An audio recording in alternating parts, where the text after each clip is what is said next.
یہ chat GPT-32 چلا ہوا ہے، لوگ مختلف پہنچ رہے ہیں. دیکھیں میں نے ان سے سوال کیے ہیں کہ آپ کا بزنس کیا ہے، آپ کی انفارمیشن کیا ہے، اور اشاریہ سب کچھ کیا ہے. سوالات ان سے میں نے کیے ہیں. یہ دیکھیں میں آپ کو سوالات بھیج رہا ہوں.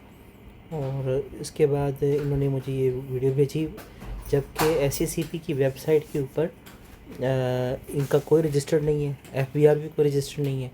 ویڈیو میں سوالات کے آنسر نہیں ہے. حالات سرٹیفکیشن کا انہوں نے کلیم کیا کوئی ادارہ نہیں ہے.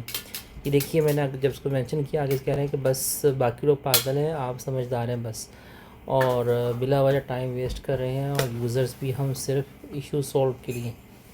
یہ دیکھیں یہ ثنا چودھری لیفٹ دا چیٹ، یہ آپ دیکھ سکتے ہیں GPT-32.com. ٹوٹلی فیک ہے، ٹوٹلی فیک. اور اس میں پیسہ لگانا اور یہ آمدنی یہ سود کے حکم میں ناجائز ہے. جو لوگ اس کو پروموٹ کر رہے ہیں بالکل قطعاً اس کو پروموٹ نہ کریں. پونزی اسکیم ہے، فراڈ ہے.